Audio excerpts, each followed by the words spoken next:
afternoon, everybody. It is now 12:02. We're gonna start off the working group on digital equity. Today we have with us folks from Comcast. Just give us a moment so they can share some items with with our front office staff. So hopefully we'll share that out with folks.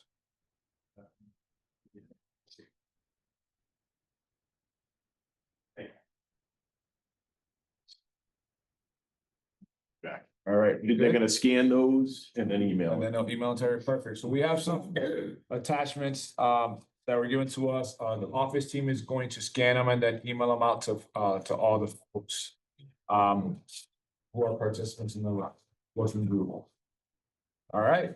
With that, I will kick it off to you guys from Comcast. Sure. So where do you want us to start? What do you want to talk about? You want to talk about, Eileen had mentioned education, obviously low income service offerings. I can tell you about I'm gonna just talk and tell Well, you. here's the agenda that they put on based off of the email. So how about There we go. let's go based off of that. Thank you, Jose. That's perfect. All right, so discuss grant opportunities. Well, actually, that's you. That's a That's cool. you. Yeah, All right. that's actually. Should I kick us off then? Then yes, sorry. Sounds No, you're good. good. So I'll kick us off here. then. Do it. So, thank you, Counselor. Just wanted to meet with you guys and give everyone an update in the world of digital equity grants. We did hear back from MBI in regard to our digital equity implementation grant. I can't get much into details right now, due to there needing to be a press release. However, there will be some good news in the coming weeks. But there's also another grant that I want to bring to the committee. It is the Connected Online Grant Program. There is a pretty quick turnaround for this grant, hence us putting this meeting on the agenda.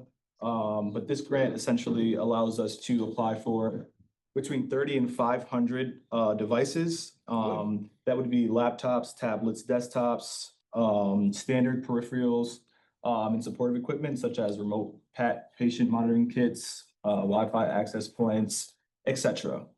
I had a brief conversation with Jean and she raised some good points, just in terms as to our constituents, because she works more hands-on with them, with our other programs. And some of the concerns that we have for this is that the constituents don't necessarily need devices all the time. They more so need data.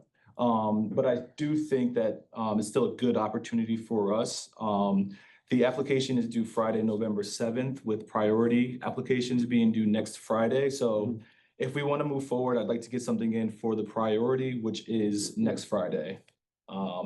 And with that, any thoughts, comments, concerns? Well, I would just say thank you, Sequoia. I know me and you talked about this last week and wanted to throw this on the agenda.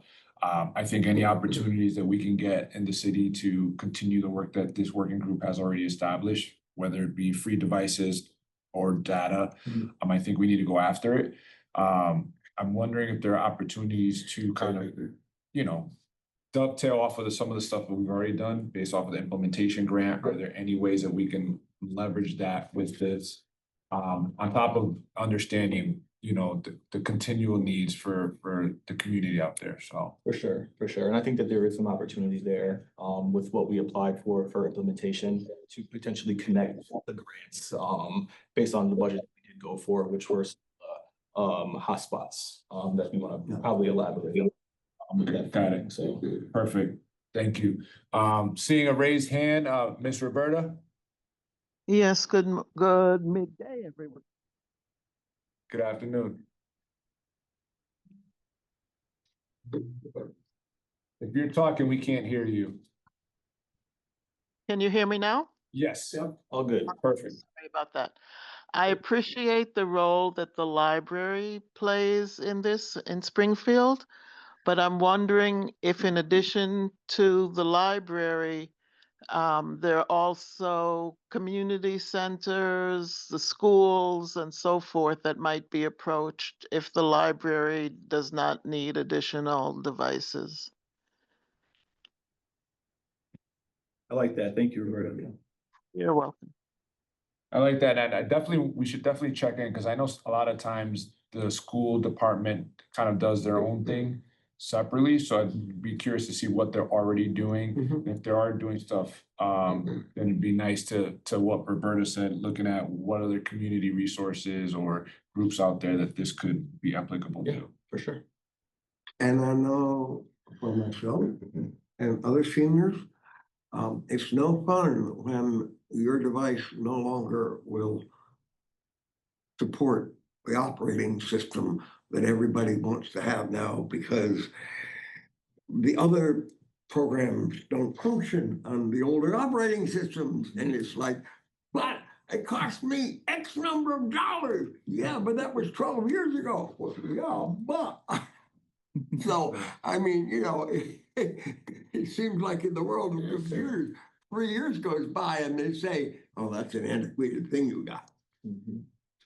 And I don't think we need to recreate the wheel. I mean, we did this on the work we did on the last grant that we went after that ended up getting cut. Yes. So I feel like there should be some stuff Yes. there that we can take use from. for here. Yes, Yeah. 100%. I don't think we need to recreate the wheel. That's a good point. I'll take a look at that too. Yeah, As well as, again, I always want to make sure that we're looking at what other items are happening in the city, particularly other organizations that are doing this work.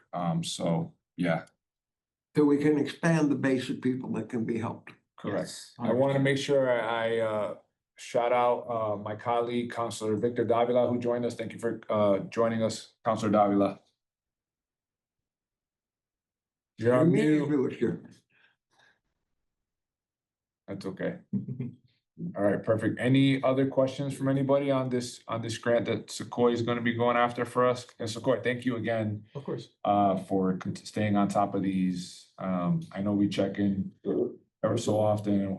I saw this one pop up and I was like, Sequoia, we got to go after this. So, Yes, sir. so I appreciate your willingness to jump in whenever these opportunities come up. So thank you. We have a hand up from Jean. I was just wondering, Sequoia, were you able to attend the information session I that was they not. offered? Okay, I was not, Gene. Were you? no, Okay. no. Okay. They might have a recording of it. That could be helpful. Yeah, I'll take a look at that too. Okay, And Too. yeah, probably very informative too. Yeah, take a look at it.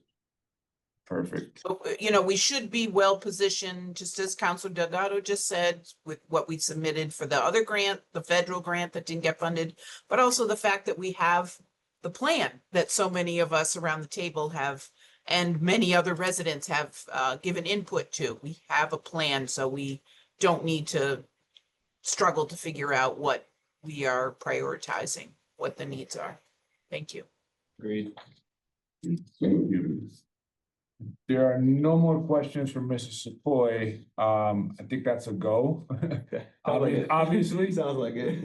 So I appreciate that, and just, obviously, as you usually do, keep us updated Will do. on that. And I know that the priority deadline is coming up pretty fast, so thank you for jumping this. All right, we will shift to our friends from Comcast. If you could just please introduce yourselves for the folks on. Yeah, sure. Yep, it's afternoon. Good afternoon, everybody.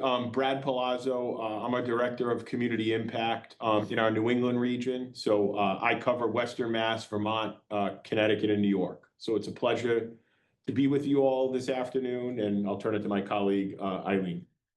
Good afternoon, everybody. I'm Eileen Leahy. I'm the Senior Manager for Government Relations for Western Mass. Springfield's one of my communities that I work with on a daily basis. I've been here for over 10 years now. Thank you. So if I could, based on what you were just talking about, can I jump to 4 for a second? Sure. Because I have some partnerships that I want to talk about that could be beneficial to the work you're doing and maybe organizations you want to pull in. So Comcast at our core, very deeply committed to the communities we serve. So, Eileen and I have been working in and around Springfield for multiple decades, supporting organizations that are making a meaningful impact on the lives of your residents, but more importantly, from our focus lens, digital opportunity. So we really see that as the core functions of what adoption, what the digital divide is around adoption, connectivity, access to devices, what you were just talking about, and how to use that digital literacy skills. So we've developed long-term partnerships with many organizations in Springfield. So I'll rattle off a couple and I can go deep on any of what those partnerships look like, but I know our time's limited, but it could be beneficial to what the work you're doing. So clearly the Boys and Girls Club serves a specific population, Vinnie Borelli, but they obviously have a connection into all the families that they serve. So they're obviously more youth-based organization, but we partner with them on, they have a My Future program. We've given them funding to support an esports program because there's real career opportunities there in showing kids that video games can be fun, but they can also be an opportunity for you down the road for a job. The Alliance for Digital Equity, who I know you're all familiar with, you know, Kathy Bisbee started with Frank Robinson. They are obviously more regionally focused, but there's obvious significant need in Springfield, Holyoke, your neighboring communities. So they could be an option as well. And I know that they have digital navigators that we fund as part of their program and other entities as well. That are deployed really doing those things, meeting with residents, helping them sign up for service, or, you know, we've donated laptops to them with it will, you know, and they've procured laptops from other means where they'll donate those out into the community. Tech Foundry, Trisha, I mean, they are giving real job skills to people, and they are another great organization that, you know, you could leverage and partner with. Wayfinders, Pete Doherty we work with, they're doing the navigation work. So like the Alliance, Tech Foundry, Wayfinders, they're doing the navigation work. That's why we've been so tied to these organizations in the last 10 years. And because Tech Goes Home. Tech Goes Home is another one. Tech Goes Home's more Eastern Mass, but you're right, Charlie. We brought them through some of our grant funding. We've helped bring them into Holyoke and Springfield. And develop partnerships with your local community organizations. So I offer some of those as, you know, what we're doing in the community, of course, but they could be good organizations that you want to pull into your work and give you a holistic approach. Other organizations too, we're not as closely tied to, but we've been doing work in Western Mass and other communities. Council on Aging could help you get to the senior population.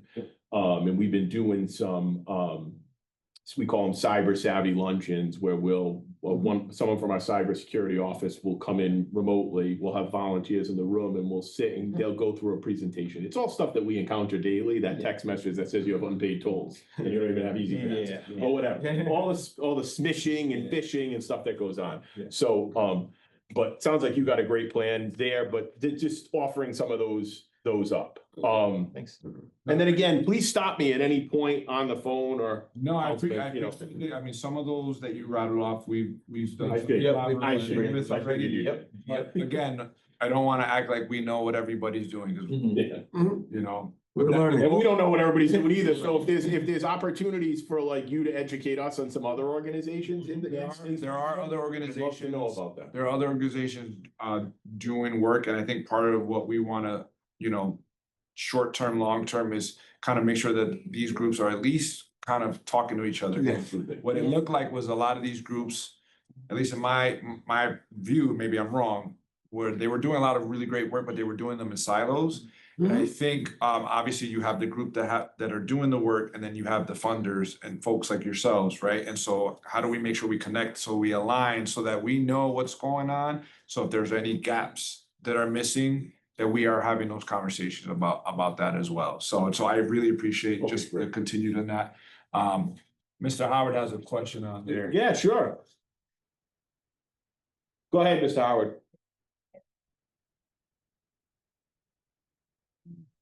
Yeah, sorry about that. I'm having a bit of connectivity going on here, right? Talking about digital equity. All right. What about neighborhood councils? Are you working with the neighborhood councils, because some of them actually have space to do digital literacy as part of their programs? And the second part of the question is the Job Corps. They've received a lot of cuts lately. Are you working with Job Corps? Thank you. So thank you, Ms. Howard. No, we are not Comcast, from a Comcast perspective, we are not tied into the neighborhood councils, but if there's an opportunity to get connected in. They do some other grant work too that I think we should be doing that. Yeah. And then Job Corps, I'm not familiar with, but we'll look into them. Okay. Thank you, Mr. Howard. Thank you. Mr. President, quick question if I may. Yes, sir. Councilor Davila. Thank you.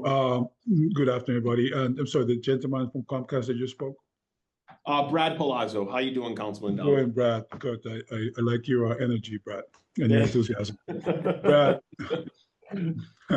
Brad, I just have to ask the obvious follow-up question. You just stated that from Comcast perspective, you're not tied to the neighborhood councils. Can you expand on that statement?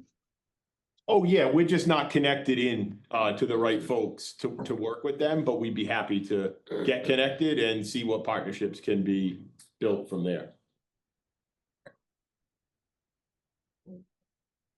Right, I'm just trying to process what you just said. I understand. I'm just trying to understand here because, you know, as we know, our city is, the Springfield is a financially challenged city. You guys been here for a long time. Yeah. Wouldn't you have those connections by now? You know, there's a case to be made there, but I mean, isn't there changeover that happens in kind of the leadership in those councils? And I mean, you know, we're happy to start now and build those relationships. No, I agree with you 100%. I'm glad that you will be reaching out, but there's also a change in leadership in Comcast. And so with each 20 plus years, so I'm just, that took me a little aback, to be honest with you. And so either way, I commend you, and I hope that good, fruitful relationships are built moving forward with the neighborhood councils, because they are the closest to the people in the neighborhood. Yeah. Can I Thank just you, ask thank a you. follow-up question? Yeah, sure. Is there a place where there's a listing of the neighbor? I mean, I know there's a forest. Yes. We have but them, like- we have them on the city's website, Okay. but one of the things I was gonna mention, and I appreciate Councilor Davila bringing it up, is, you know, I think that's one of the goals is us as a working group should be making that connection. So obviously there was obviously a need. Councilor Davila brought it up, so I think Oh, for buddy. now on us is to work with our team here to say, hey, let's connect. Maybe we can do some follow-up, some of those Yes. events that you were talking Yeah. about, especially digital literacy, Yep. teaching. I think we should be looking to do things like that within our, I mean, you Perfect mentioned fit. both council of aging, but also, you know, the neighborhood council. So I think that's, we Yeah. should be able to connect you guys. Yeah. Yeah, that's great. No, happy to do that. Thank you for bringing it up, and we're happy to be connected.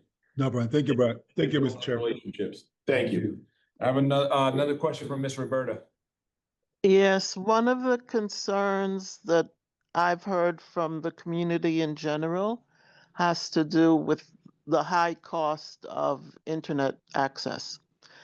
So I wonder if you could just elaborate a bit on, I believe it's called Essentials or something? Yes. Yeah, could you elaborate a bit on how? That's gonna be on the agenda coming up. Okay. So great question that's coming up. So we'll get to that one. Thank you. No, it is, and we're gonna spend time there. So, and quite frankly, I can tie, we'll start with 2 and blend it right into 3, because they all kind of go together. Perfect. So, first and foremost, I want to make sure you're all aware that our network infrastructure is built out through the entire city of Springfield. So every resident and business who wants access to our services can get it today and has been. Theoretically. Go ahead, I'm sorry. I apologize. I thought I was muted, but what I was saying is theoretically, because in our listening sessions and surveys, we heard from a lot of people who can't access it because of various reasons, even though it's on the map.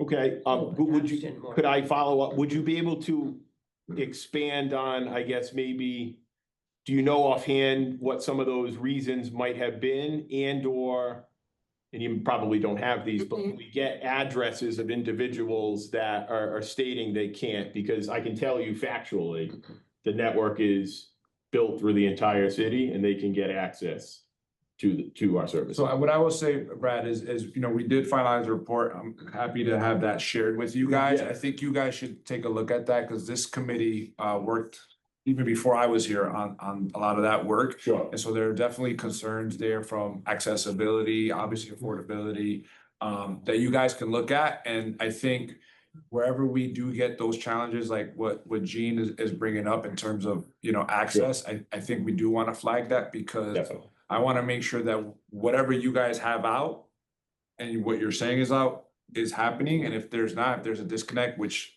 this report is not all about you. I mean, Oh, yeah, yeah.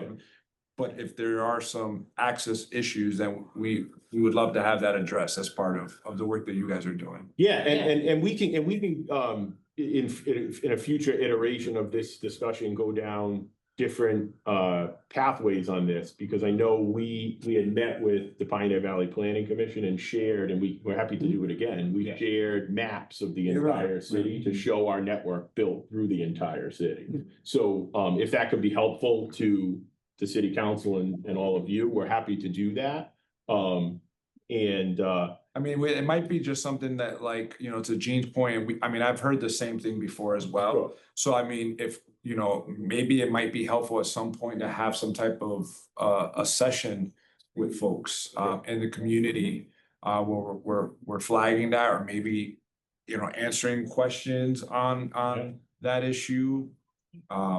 Factual or not factual, I don't want to get into that now, but I think it's definitely a concern that we've heard, and so just want to make sure that there's further opportunities to talk about that. Do you have, can I just ask about, do you guys have a listing of streets where they're saying there's no access? Cause Can I just give one example? Because your maps show access. One of the problems is with multi-story buildings, that the Comcast comes up to the ground floor, but the upper levels do not necessarily bring the service up. And I Right. wonder if that's just a misunderstanding with some people, depending upon how the building was wired. My building was wired when we had 2 cable lines. Everything goes down to the basement. But 2 things have to happen. First, someone comes and connects the cable line that's up to, let's say, room 425 or 407 that I used to be in. Room 407 goes down to the basement, and it has to be connected in. It's disconnected physically quite often when it's first done, and it has to be connected. Then there's a second part of connection that has to happen through Comcast, because the MAC address for the device has to be communicated so they realize, yes, that is the correct device for that particular line. If both of those things don't happen, or one of them doesn't happen, it doesn't happen. And is that something where, like, so Comcast gets it to the building? Is it on the building owner to get it to the individual, or how does that usually work? So like in a multi-dwelling unit, the wiring in the building is not us. It's the building owner, or, if it's a private residence, same thing. The wiring in their residence is theirs. Every NDU in the city could be treated differently as it relates to, like, they have our service, but in Connecticut, I know there's, we have the right of entry to get in, to put our services in there and then provide choice. If there's another, is Verizon, we're the only entity in the city currently. So I'm not really sure why someone in a tenement, 5-story building that our service goes to couldn't get service on. That's probably something that would, really consider further follow through. Not necessarily, it might not be a Comcast. But even like a building would be helpful. Like, this is the building we heard it Correct. from. Let us look into it. Right. So that's what I'm saying is maybe we can start keeping track when we Yeah. hear these types of things, because those are those gaps, right? You might be providing service to the building, but if it's not getting to the other person, then, so we've got to figure out what that is. And I know MBI has had grants in the past to help Retrofit. Yeah. building owners to be able to do that. So Right. For multi-dwelling unit. You are Right. right. Exactly. So- It's all about the fixing the internal wiring that's in the building. So I think we just need to, I think it would be helpful for us as a group to keep track of that. Yeah. And Gene, Roberta, if you're hearing,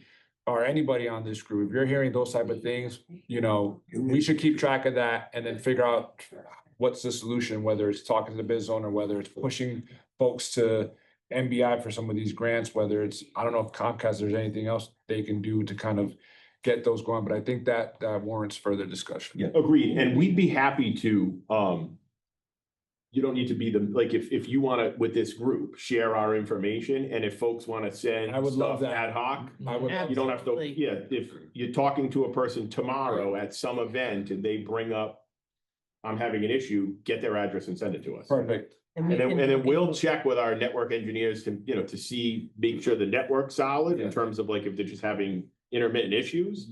Or if they're saying they can't physically get service, we want to know about that. Perfect. Because it should, that should not be the case. It truly should not. Got it. Okay. Perfect. So to that point, we're always improving our network. So we're going through a project nationwide, and Springfield is part of that, where we're upgrading our network. So essentially the equipment that's in the field. So not that we don't have to put new wires up and don't need to go underground and do anything. It's just swapping out equipment in the field to provide multi-gig speed symmetrical. So right now our network is a hybrid fiber coax network. So we're limited in terms of our upload speed in the current state. So like, you know, as you'll see on the sheet, like our offerings are like 500 down, 100 up, or 200 down, 20 up. We're undergoing a project in the next, I would say, year to a year and a half, to make our, you know, give our network the capacity to do 500 over 500, gig over a gig. Okay. So essentially what, you know, a quote unquote fiber provider is providing, and really fiber is just a transport. We will be able to provide up and down. Now, the vast majority of people don't need symmetrical 500 over 500 to do day-to-day tasks, but the market demands it. So we're going to be there with all the other providers. But I think it was Roberta's earlier comment around pricing and affordability. And we'll get the sheet to the folks on the phone, but we offer, you know, price points from $15 all the way up to $130. So Internet Essentials, as was mentioned earlier, is our program to help support the low-income community. So there are qualifiers to that program, meaning like, do you participate in SNAP or Medicaid or, and I can get you a full list. Yeah. National School Lunch Program. Do you live in public housing? Veterans pension benefit. So when you say national school lunch, so for instance, the city of Springfield, every student here qualifies for free lunch. Everybody would be And everybody- eligible. So everybody with a student that's in kindergarten to 12th grade, yes, they would be Okay. eligible. Yeah. And they can get Internet Essentials for as low as $14.95. They can also get Internet Essentials Plus, which is a little more speed, for $29.95. Can you, sorry, I don't mean to Yeah, keep go ahead. kind of, can you just briefly explain, right, because when we talk about megabytes or whatever, I want to make sure that like I understand what folks can do. So when you say 75, like the first number is what? Is that the 75 is the download. is the download speed, and the second number is the upload The speed? upload speed. So think So- of like, you know, uploading large files. Correct. Things like that. Mhm. But what can somebody do with that?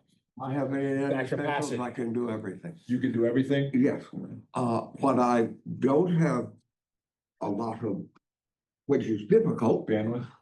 is if you're wanting to downstream a movie at the time that everybody else on the line is doing it as well. And at Internet Essentials, that can be a hiccup. Okay. But I don't do a lot of downstreaming, but do play music and sleep at night with it. So I mean, I So you're able to do your, I guess, email, email and all that pictures, stuff? listen to music, all like that. If I'm wanting to watch a streaming movie, that might, if I like that, maybe I would do better with the $29.95 with the plus because that takes a little bit more than is what within their essential. But I do email, I search all over the place. I watch History Channel stuff. I don't use the TV much anymore. All right, so that's what I was trying to get at, Yeah, just so- get a basic understanding of each level. Could I jump in? Could I Hold jump on. in for a second? Hold on, Mr. Howard, let me finish my Yeah, thought. I've been waiting for a while. All right, give me 1 second. So I guess I'm just trying to understand at each level what the capacity is Sure. for folks. I think that'd be helpful for folks that are looking at, you know, if 75, if you have like, you know, a family of 4 or 5, like what is that range, I guess, quote unquote, good for? Yep. Right? Is it just emailing? Is it writing? Is it streaming? Yeah. Like, I think it'd be helpful for folks to understand that piece as well. 100%. And this is, what I'm gonna say is not meant to come back at your personal experience, so that's your experience, so I appreciate that. What our engineers have told us and what we kind of communicate into the market is 75 is more than enough to connect multiple devices, stream video and music, have a video chat, so a Zoom or a Teams chat for work or personal, play video games online, and really access all that the Wi-Fi has to offer. Yeah, So- so if you guys could get something like that explains that, that'd be great. Oh, I'd be happy to do that. All right. I can do that. I'm gonna have Mr. Howard, and then I'm gonna let you finish. Yeah. Finish the questions. I wanna make sure we get through these. Go ahead, Mr. Well, Howard. I'm really trying to assist you with your question, Mr. Chair. Oh, okay. I Go ahead. think the question was, what's the difference between megabits, gigs, and terabits? And could you explain exactly what each of those do as far as speeds when it comes to downloading or doing the different things that you want to? Because if a family of, let's say, 3 children in the household, and they need to be on the system at the same time, doing their homework or whatever, what speeds are required for all 5 of those family members to be online at the same time, and how cost effective would it be? What price range will they require in order to meet that demand? Thank you. All right, thank you, Mr. Howard. Yeah, it's a great question. Now, I'm gonna answer it real surface level because I'm not an engineer, so I don't want to go down rabbit holes. I mean, I don't think you need to have like an answer now. I think Yeah. it would be good to have that for us. If the engineer And- can give us And Yeah. give us that information, I think it'd be helpful. So for a family that's looking at this, you know, for them to make, you know, an informed decision, I mean, it's great to say 75 and 10 or 120, but if I don't know what capacity or capabilities that gives me, especially if I'm a family of 2 or 5, then to me, those numbers don't mean anything. So that's kind of what I was trying to get at. No, and it's a great question, and Mr. Howard put it in a good context too. So, I mean, what I can say is all the range of services, you know, like if you have a family of 4 and you have Internet Essentials and you have the 75 down by 10, I'm not gonna state that 5 people or 4 people can all simultaneously be streaming a Netflix show. Yeah, That's probably not reality. Mhm. But definitively, you could have grandma streaming the Netflix show. You could have a kid on a Zoom call. You could then have 2 other kids surfing the web for schoolwork, you know, or chatting, and someone playing video games. I mean, you can do all that with 75. And obviously, as you get more speed, you might also have other things connected on it, like beyond the core things we're talking about, security camera or smart devices in your home and Alexa or other things. Yes, if you're gonna have like 30 devices connected along with streaming and doing all these things, you know, the reality is, yeah, you might need to step up a tier, Yeah. depending on your consumption and usage. So that would be, I think that would be helpful is that, right? Explaining like, what does it mean to stream a movie? Like, what does that take in terms? Oh, I can definitely get you Yeah, that. like, you know, and break it down so that when families are, because I mean, I see these prices and looks like really good prices. I'd love to know, like, for folks to be, you know, kind of more informed when they make decisions. It's a fair question. And then kind of just going down the list, I mean, I won't dig into all of them, but really what we wanted to show you is that we have service offerings for all economic situations. So if someone, you know, just needs a stable internet connection to do the basic things and make sure their kid can be connected for school and make sure they can do a Zoom call for work if they work from home on a given day, they can do that with Internet Essentials. And then they can do that all the way up to a gig. So, you know, and we fully appreciate that. I mean, everything's expensive now. Used to go to McDonald's and they had $1 menu. Now it's like $20 for 2 Happy Meals. So that's me and my kids.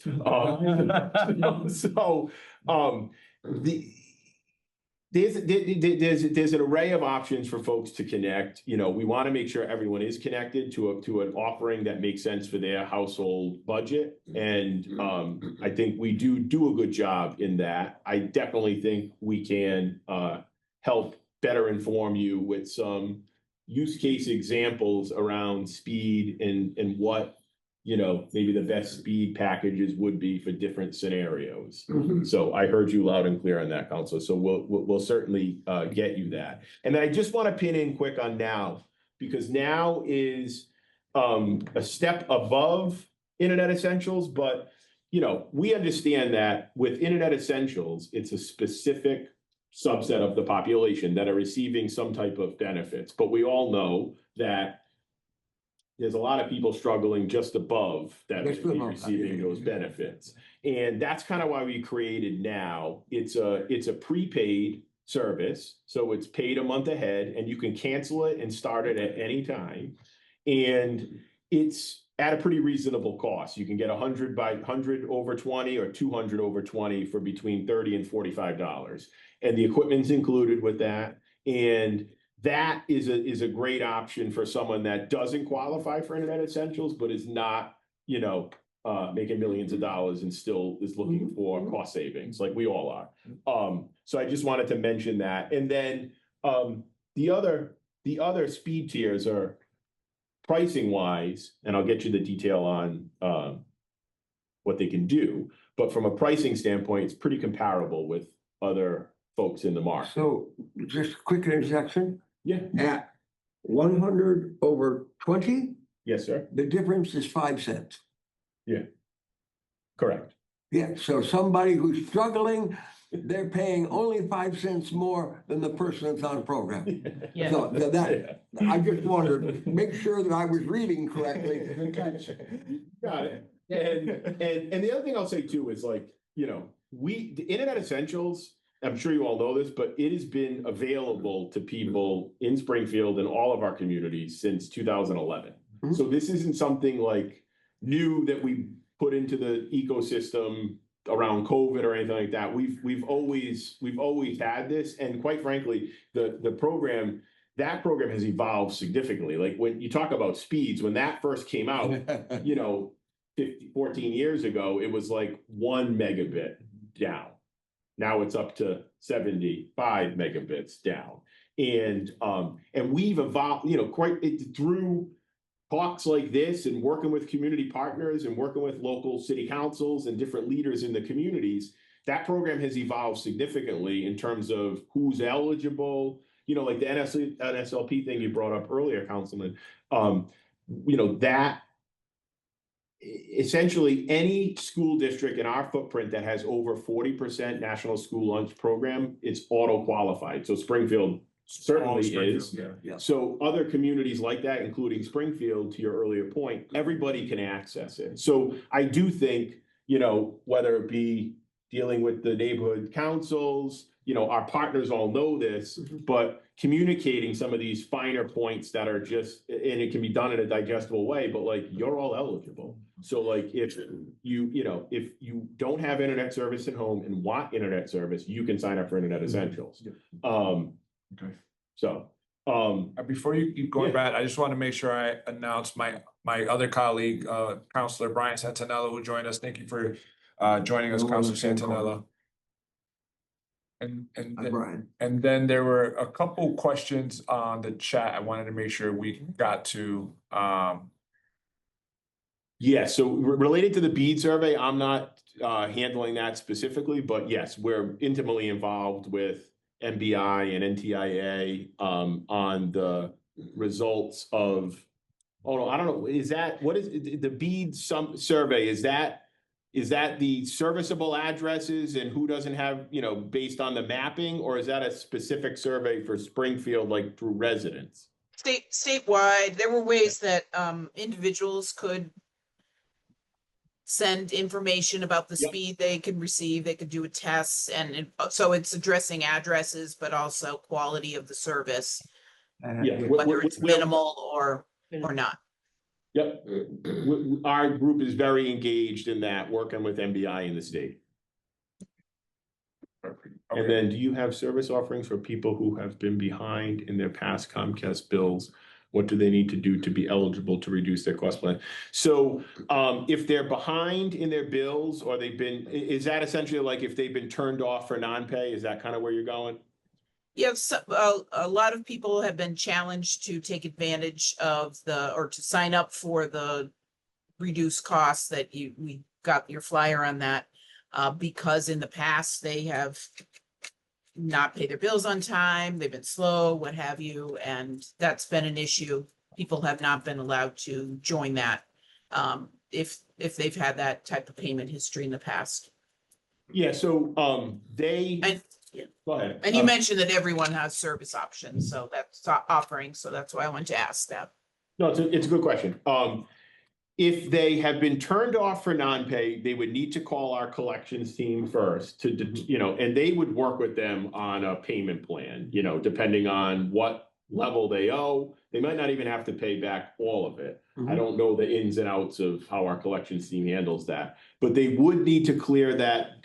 Well, and the other piece I should mention specifically for internet is, so let me start with all of our other like higher tiers of service. They would need to pay back that debt in some level. Our collections team will work with them to figure out what that is. And that's on the cable side as well. Yes, yes. But from an internet essential standpoint, if the debt is under a year, we will forgive that. If it's over a year, they would need to work with our collections team to work out what they need to pay back to have their account brought to good standing and then be able to sign up for services. Okay, I understand that it's a business and you can't give it away for free, but that has been another challenge that people have reported, that they haven't been able to get on that. I don't know their particulars, but that would be a good thing to promote as well. Like, here's how you work with us if you're behind or need a payment plan, or what we can do for you, how we can work it out together. I like that. Yeah, and Eileen brings up a good point. With the now internet, because it's prepaid, I'm not, actually, I don't want to make the statement. Let me confirm it and I'll come back. All right, perfect. Mr. Howard has a question, and then we'll continue moving on. Yes, since you are not familiar with the BEAD program, I wouldn't ask you about NTIA. So I'll leave that alone. I'll leave that alone. Now, in another meeting under, I believe it was chaired by Councillor Marlo Brown, one of the questions I raised was, is the cable company that's laying down their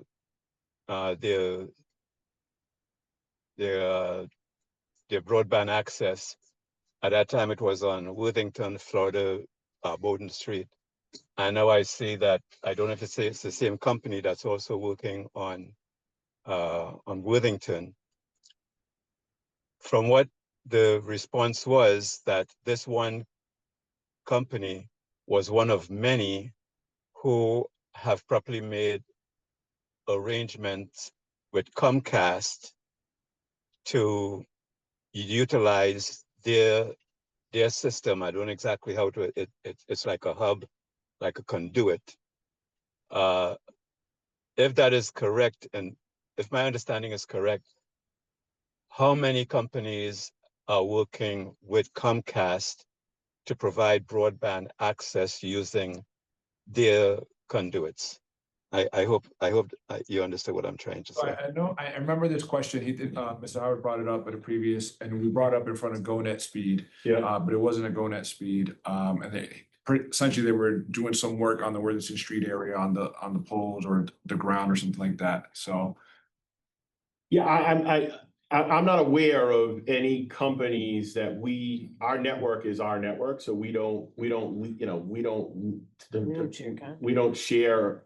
Well, the conduit isn't even ours. It's Right. generally the cities and Yeah. where, or the, you know, and as it relates to our lines fed through the conduit or up on the poles, we don't allow I think people. the talk was about the sharing of a conduit, Conduit. not the sharing of a line. But Comcast is currently going through that Comcat and that conduit and what was that, Necco Speed or whatever, we're gonna use Yeah, yeah. that same Okay. conduit No, to that's. put their Yeah. wires. They're not even anywhere close to Worthington Street. So, I mean, Mr. Howard, if you're trying to figure out who's using that, I mean, we could go through our DBW team. Yeah. They would know. Because. No, a lot of- I could just ask. That's the people who are working there. But the reason I was asking the question was I confused in understanding the answer, because if there are different providers who are making broadband access available to different communities, how do we know who those providers are, and how, you know, is it something whereby it's a competitive thing? You know, are they basically competition for Comcast? And you know, it's a bit of a complex question for me to ask in like 30 seconds.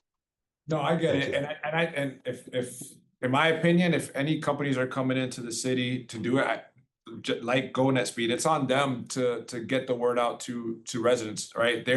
You guys, Comcast, GoNet Speed, Verizon, whoever, like they're putting this in, it's on them to market it to the residents. I think, yes, I agree with you that the residents should know, but that's part of their marketing and advertising that they should be getting out there. But as a city, we should know, and we do know Yeah. as part of our DPW process, who is doing work Right, yeah. in Exactly. the city. Yeah, Yeah. yeah, and we're not the owner of that conduit, so we're not we're just in that conduit with other entities that. And the conduit is like the hall outside here. Correct. And a We're all- couple telephone lines being put down the hall.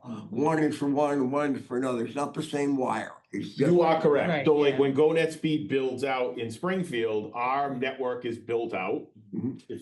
In the part that's above ground on the poles, which I know there's a lot. Yeah. They're gonna have to run their own wire on all those poles Right. and Like connect permission into like we all do. those houses, just like we do. Right, you get permission to be on that pole and, you know. Correct. That's it. The process. DPW and all And that's that. DPW, and there's a subcommittee, the maintenance and development, that handles a lot of that stuff. Right, yeah. Yeah. Well, I think I've exhausted what I would say in terms of our service offering. So I am, you know, we're here, so ask me any questions, and like I've said, if I can't answer them, we'll follow No, up. I think this is great. Eileen, I don't know if you have anything else to add.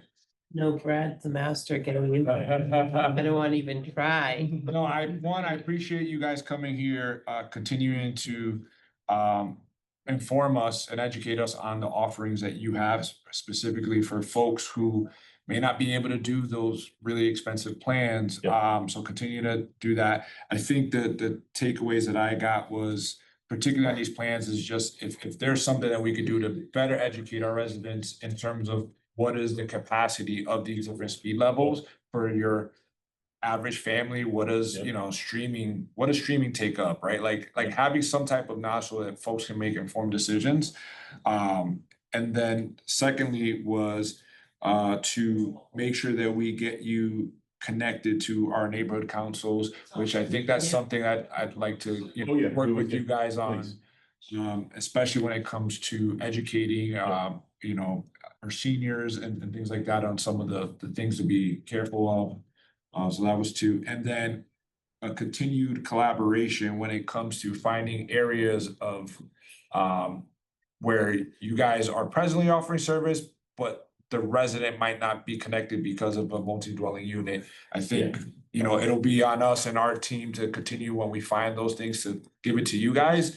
And then that's on you guys to kind of Well, we will. 100%. to figure out Yep. how to rectify that. So And folks- I'll be honest with you, from my perspective, what I do on a daily basis, hearing that like a neighborhood has bad service doesn't really help me, because I need, like, provide us an address, like an exact street location that doesn't have the good service. And we can figure that out to see if there is an issue. But like, kind of like the blanket statements, you know, such and such neighborhood has poor service. Well, that's unhelpful to us, because we want to know where they're experiencing, if there is in fact poor service. So let's identify the location. And like by like, And then try to and come up let with. us know, yeah, and we'll look into it right away, and it's not a, because again, we don't know sometimes. Correct. So Yeah, and our service is distributed through nodes that are set Right. up, head ends to nodes to the customer. So, you know, our network engineers, if you're telling us Indian Orchards have, you know, if there's a blanket statement, Indian Orchard doesn't have good service, and then you give us 2 or 3 addresses, we can check it at That's all something levels. you can work on. The node No, then go down to the addresses and determine and come back with, well, no, that, you know, that's either accurate or not accurate. And then if it's at the address level, we may need to roll a truck, because sometimes people might have like, I'll use myself really quickly as an example. I live in Connecticut. I live in a town that actually we don't even have. It's Cox Communications. During COVID, I was working from home. I think I have 500 down, whatever that package is with them, at more than enough speed. I was experiencing significant lag on my service when I was working, sitting upstairs on one end of my house. The device, my modem, was on the first floor, 1 floor down, on the other side of my house. I don't have a mansion, You need a so it booster. wasn't that big a space. Yeah. So, but to solve that issue, we offer them, but you can buy them aftermarket too. They have pods where I plug the pod into the outlet on my second floor, kind of between the router downstairs and where I'm sitting, and it cleared up the entire issue. There also could be internal wiring issues in old homes. Like my home was built in the 60s, you know, but if you're talking about like an older home that has brick or things, you know, Yeah. signals can get degraded in the home. So sometimes there's, you know, the level of service coming to the endpoint in the home is perfectly clear. But when you get into the home, there's things that are out of our control that could degrade the service to some degree.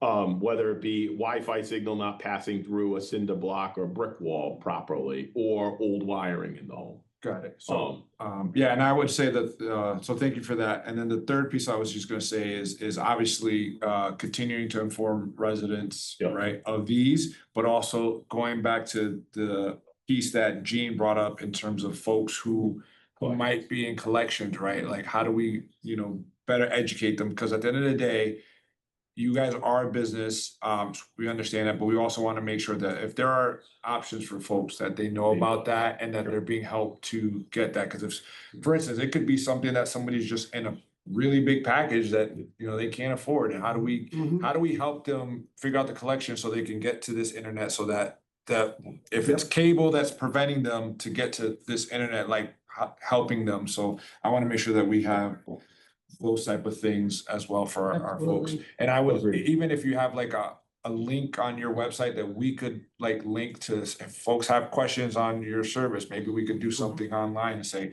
here are the points of contact, here's the steps, so that we can. And down the road, if we find any other grants or opportunities to be able to help small landlords, you know, Yes.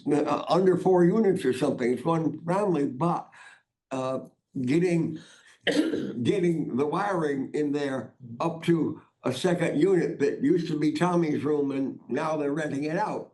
Yeah. That may be a money issue for seniors. Yeah. So down the road, maybe some of that, we can look for grants that will help so that we can build out to everybody and the homeowners that are maybe struggling themselves at the moment. That's why they're renting out Tommy's room, you know, can actually pay to put the. Can I ask you one question, then I want to get to Yeah. Mr. Howard? Yeah. is, so, and I think I know the answer to the question, but because there are different companies that offer, right, like internet service. So that issue when it comes to getting to the house and, or the building, and then would that have to be, like, if it's Comcast, like, is that multiple different connections that now have to be made if somebody's picking? Right, like, let's say you have Comcast, you have, XYZ company, right, like, and if somebody goes to solve that problem in a 4-unit, but they solve it, your Comcast thing, does that only solve that challenge for the Comcast line? No, so like if there was a multi-dwelling unit that, let's just for argument's sake, GoNetspeed's building here. So we're gonna use building A, and now GoNetspeed is built to it and Comcast has been built to it for years. Both providers are gonna have equipment in probably the basement or whatever. All the wiring in the building would work for both providers. Right. It comes down to ultimately who they sign up with. And then the device that is in there, whether it be a Comcast router or a GoNetspeed router, using the wiring and the equipment in the basement, it would communicate with either one of those. So like if they have a Comcast router, it's going to communicate on the Comcast network. If it's the GoNetspeed, but it's not like in a multi-dwelling unit, like if there's 4 providers, there needs to be 4 different. That's what I was trying to figure out, like, No. that piece, does it solve it for one and not, okay. Because like the retrofit's a great example. Like there are, there were a lot of buildings that we won as part of that. So they're updating the wiring in buildings that we already were in. So it's a benefit to us and the customer. But there were scenarios where we might have already been in a building, someone else won it, they'll update the wiring, and then there'll be a secondary provider in there. So it really comes down to whoever you have and the equipment in the building, not necessarily the wire that's wired to the unit. There wouldn't be multiple wires. All right, that's what I want to answer. I see 2 hands up. We've got 4 minutes, so I'm gonna give you guys the last 2 questions. Go ahead, Mr. Howard. A couple of questions. How aggressive a campaign are you embarking on, or do you intend to embark upon in order to make senior citizens, especially like in the McKnight neighborhood, who are retired on fixed income and who may be mobile impaired, so the internet is very dependent upon? What kind of program, what kind of campaign are you putting out there to let them know how cost effective or competitive you may be with the other folks? And since we're running out of time, I wouldn't ask my second question. Thank you. And I think Roberta's up, so maybe she could ask her question and you could answer both. I'll answer you quickly and then happy to take Roberta's. So I think we market all of our services in different ways to different folks. So like if they're a current customer, they might get marketing that's more slanted to upgrading or other things they could add to an existing internet account or cable account. New customers, like when we do new builds, or in this case, folks that maybe aren't customers of ours, they might get introductory offerings sent to them. As it relates to Internet Essentials, it's marketed kind of with all of our other general marketing that gets put out into the community.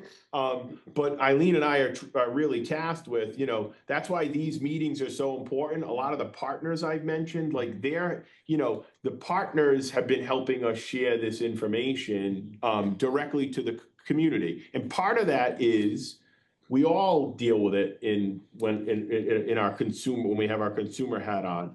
When you see $14.95 and you see me talking about it, it might be received differently in the community than when the Tech Foundry digital navigator catches them at a senior center during a event where they're helping with connection. The third party can be a real ambassador in. It's vetted, it's credible. You all can help be ambassadors. I'm not saying you should be lobbying our services over other services, but my point is, you should be free to, when you run into a constituent or someone that's struggling and they have our service, you should let them know about Internet Essentials. Yeah, go ahead, Roberta. Sorry about that. No, it's okay. Massachusetts recently passed a law allowing for accessory dwelling units. Are you familiar with that at all, accessory dwelling units? It basically allows you to rent out a portion of your one-family home, zoned as one family, Yeah. but now you have like a mother-in-law suite, right? Yeah. From Comcast's perspective, is that accessory dwelling unit a separate potential customer, or is it not? I don't know the answer. I need to look into that, but it's a very fair I question. mean, it's such a new, I think. so It's a new It's thing a within the very- last year. The whole state has been mandated to do that. So it's definitely something you guys should, get to know, because you're probably gonna get that If question it's a lot. not all that far away, the Wi-Fi might work. Right, I mean, if it's a room in a house that already has. Yeah, Oh, yeah, if it's, there's two scenarios I see. It's like your grandma, like the grandmother is living in a unit and you have no problem sharing the Wi-Fi. But there could be a scenario where It's not. I own the home and it's someone that you're renting it to. Right. That's, and you can, yes, so we do. Separate, Yeah, there's probably those two scenarios. Let us look into that and get back. Okay, so yeah, if you could email us and then we can get that back to you, Miss Roberta. That's a great question, Roberta. Thank you. You're a step ahead. All right, Thank you. with that, it is now 1 o'clock on the dot. I really Well, thank right. everybody for joining us, and thank you to the representatives from Comcast for coming here. And yeah, I'm looking forward to getting some of these responses and sharing this information Us with the group. And then we'll look forward to connecting on some getting out into the community, particularly neighborhood councils and Yeah. other things. Let's do it. Anytime we wanna build this relationship and stay connected, so we can be helpful. Thank you to all on the Thank you. phone. It was really great meeting you and spending some time with you. And if there's any follow-ups after, please get them in the right hands and get them to us. Oh, well, we'll send them to you. Yeah. Could you email us with your contact information if we're I will interested share it. in having? I'll share it with Councilman partnership. Delgado and he could share it out. Mine. Perfect, You already yes. have mine. And I'll have the team share the contact information. Yeah. Yep. Perfect. Thank you, guys. Thank you. Enjoy the rest of. Thank